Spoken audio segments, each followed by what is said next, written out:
up, everyone? Mr. Octagonal here from Octagonal Gaming. Now, today we're going to be ranking the 10 best rookies in Summer League. So, without further ado, number 10, DeAaron Fox.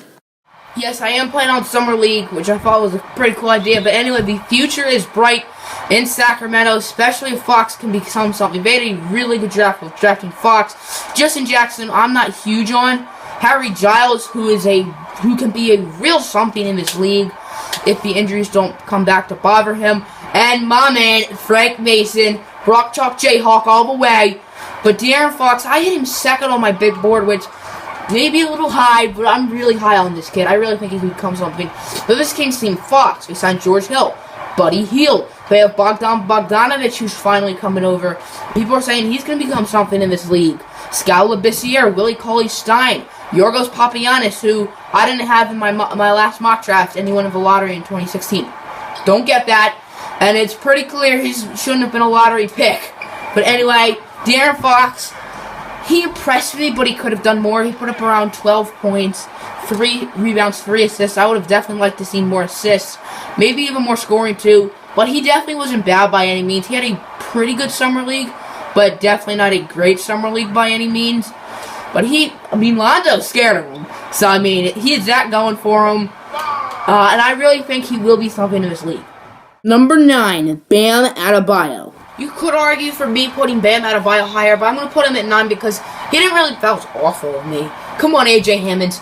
But anyway, Bam Adebayo at the number 9 spot because he barely played in the Las Vegas Summer League because the Heat were trying to rest him because he played in the Orlando Summer League too. Some teams played in the Orlando Summer League, and the Heat and the Mavericks, I believe, were the only 2 teams in the Orlando Summer League to also play in Las Vegas. I would have liked to see my Pistons play in Las Vegas, but no, Luke Kennard sadly won't be on this list. Luke Kennard did have a good summer league. Bam Adebayo in Orlando, while the Heat went 0-5, and Mavs went 5-0, Bam dominated.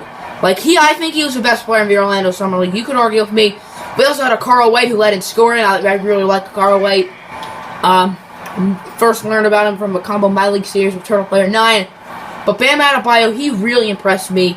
And while he didn't play in the Vegas Summer League, he's still going to be on this list. Number 8, Donovan Mitchell. Alrighty, Donovan Mitchell. Donovan Mitchell, he only played in 2 games. Let me say that one more time. He only played in 2 games. But in those 2 games, this kid balled out. 28 points a game, 6 steals a game. This is the guy who I wanted the Pistons to draft at 12. I'm a Pistons fan. If y'all didn't know, if y'all are new to the channel, I'm a Pistons fan, diehard Pistons fan. But this is the guy I wanted to draft at 12, Donovan Mitchell. Donovan Mitchell isn't the greatest scorer yet, but he can definitely get the job done. He needs to work on his shooting, but it's definitely not like a Stanley Johnson or Justice Winslow. Neither of them can really shoot the ball at all. I'm a Pistons fan. I love Stanley Johnson. I think he can really develop into something. Everyone's calling him a bust. I really think he can develop into something in this league. But Donovan Mitchell, defensively, this guy is a monster. 8 steals against the Grizzlies, 4 steals in the other game because he put up 6 steals a game. If he had 8 steals for one game, then mathematically he had to have had 4 the other game. Donovan Mitchell, B-3. See, that's not bad by any means. I thought it'd be worse than B-, but no, it's fine. Someone who I see him a lot is an Avery Bradley. I would have said that even if Avery Bradley wasn't on the Pistons, so don't get triggered at me. But not the greatest scorer yet. Excellent defender. I think he has potential to be an All-NBA defender, like Avery Bradley, who got snubbed from the All-Defensive teams. What I meant by All-NBA defender is All-Defensive defender. I'm not saying he's going to be on the All-NBA teams one day. I don't think Avery Bradley will. I don't think Donovan Mitchell will. 13th picks who are shooting guards generally are pretty good. Kobe Bryant, Devin Booker. Yeah. He's in some good company, but I think he's going to be really good in this league. And Jazz fans are going to forget about Gordon Hayward because they're going to have Mr. Donovan Mitchell, who's going to be an absolute beast. Number 7, Kyle Kuzma. Lonzo Ball definitely was not the only rookie who shined this summer league, as Kyle Kuzma, one of the Lakers' late-round picks. I believe they got him in the Brook Lopez-D'Angelo Russell trade. I believe that's how they got the Kyle Kuzma pick. And honestly, I wasn't that huge on Kuzma. I didn't have him as a first-round prospect. I thought he should have gone in the 2nd round. I didn't think it was a bad pick for the Lakers, but I just didn't view him as someone who should go in the 1st round. They could have drafted someone better, Frank Mason. I know they just drafted Lonzo Ball, but the Kings drafted DeAaron Fox, so there's that. But Kyle Kuzma really proved me wrong this summer league. In the championship game against the Trailblazers yesterday, Lonzo did not play, and you know who was dominant? Kyle Kuzma. Kyle Kuzma won championship game MVP, well-deserved. He dropped 30 and 10, which seems like Lonzo Ball numbers, like 30 points, 10 assists, 8 rebounds. That seems like what Lonzo Ball would do. And that Lakers team is stacked. Lonzo, Kuzma, Zublaka, Josh Hart, Brandon Ingram for a game, Thomas Bryant, who they drafted. So that Lakers team is really something special. They definitely deserve the championship. But Kyle Kuzma, man, 17 points a game, good amount of rebounds. He really impressed me. I really think he's going to become something in this league for the Lakers. They already have Julius Randle. They already have Larry Nance at those power forward spots, but they could always trade one of them. Julius Randle's on a contract year, and if he doesn't have a breakout year, then I don't know. I really like Julius Randle's game personally, but if he doesn't improve this year, then yeah. Number 6, John Collins. It is not a good time to be a Hawks fan. They traded Dwight Howard for practically nothing. They lost Paul Millsap for practically nothing. And that team sucks. Dennis Schroeder's their best player. Dennis Schroeder's a good player. He should not be a team's best player. Taurean Prince, he had a really good rookie year, in my opinion. He really impressed me. He's really underrated. I don't think he made an all-rookie team, which is absolutely disgusting, considering he was balling out this whole year. But this Hawks team is going to stink. But with their first-round pick, they got a really good player in John Collins, who I thought was a steal. I thought he should have gone in like the late lottery. Fell to 19, and he's been balling out at Summer League. He has made some crazy dunks, some crazy top plays. And he's also not just the dunks, but he's been really good. See that block by John Collins? Yeah, that's why I'm saying he's really good. They have Taurean Prince, Dennis Schroeder. This team, if one of those three can really become something, which John Collins definitely has the most potential, I feel like, because he's younger.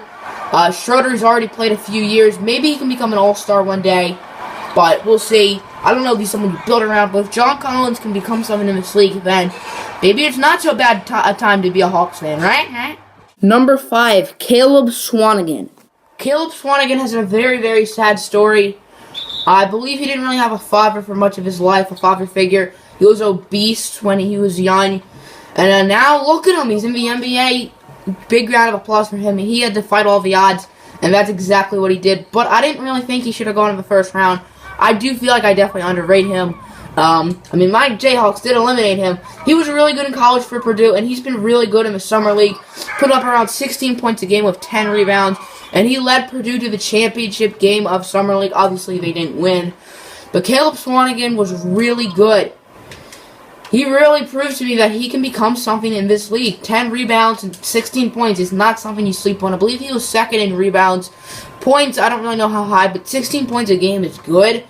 But add that with 10 rebounds, that's a really good summer league for Caleb Swanigan. The Blazers, they had 3 picks, which they turned into 2. They got Zach Collins and Swanigan. They need some big men. While Yusuf Nurkic had a really good year with them, they could use a power forward. And one of those two definitely will become their man. This is kind of like what the Suns did last year, just with 2 top 10 picks, with drafting Bender and Chris. And I think it'll be Marquise Chris, and maybe for the Blazers, it can be Caleb Swanigan. The way he performed in the Summer League, there's a very good chance it can become him, and I hope he does well in the NBA.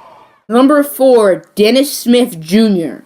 We are all asking how Dennis Smith slipped to 9. Sorry that they're both wearing blue jerseys like that. But Dennis Smith, man.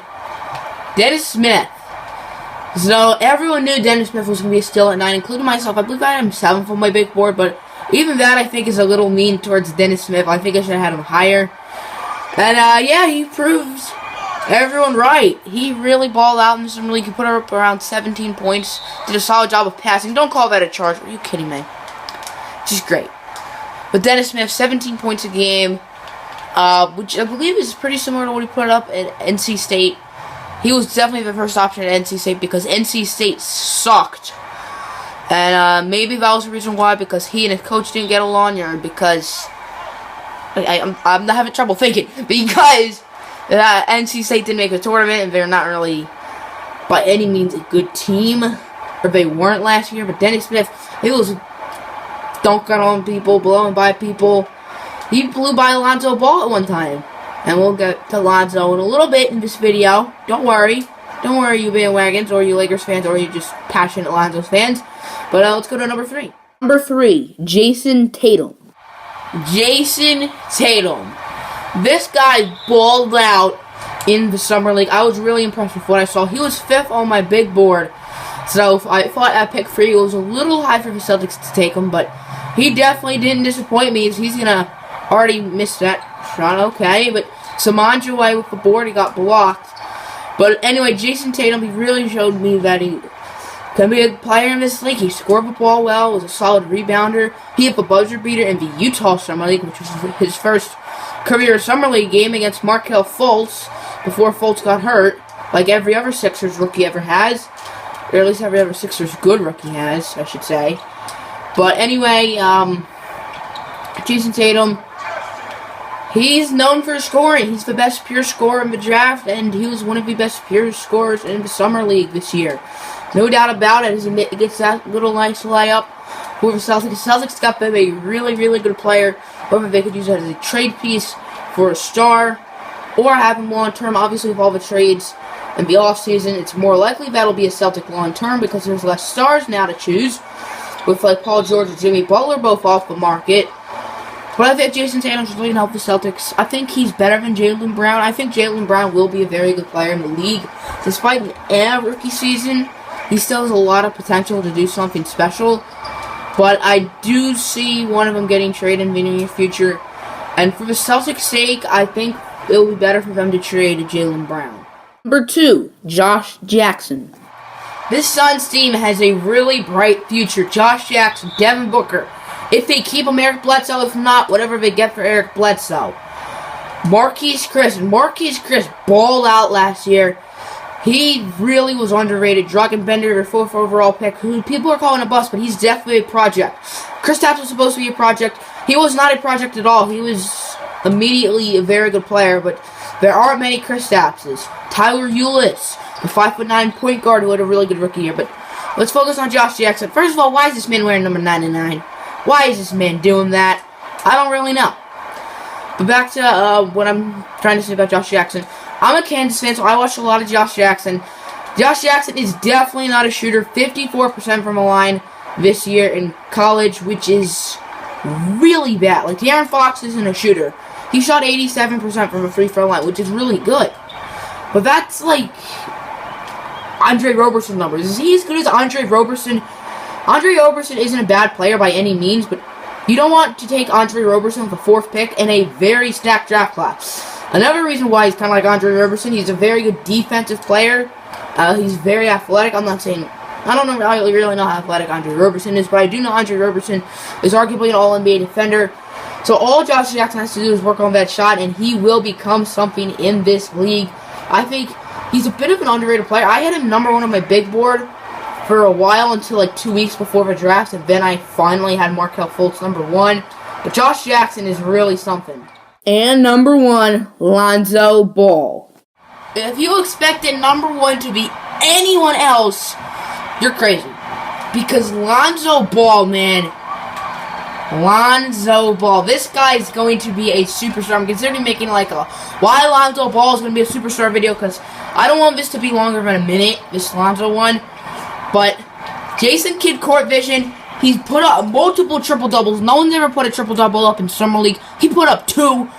I mean, no matter what shoe he's wearing, whether it's Big Baller brand or something else, he didn't really dominate in the Big Ballers. But he has insane court vision, which is why I really like him the most. He's like Jason Kidd out there. I think he's honestly going to be better than Jason Kidd. And Jason Kidd was really good. Jason Kidd putting up triple-doubles? Is this a video game? Well, I'm playing a video game. But Lonzo Ball is going to be really good. I'm not saying he's going to be the best in this draft class, but there's a solid chance he will. I'm not saying the Sixers miss. I really like Markelle Fultz, but he's going to be a star. A super-ooper-duper star.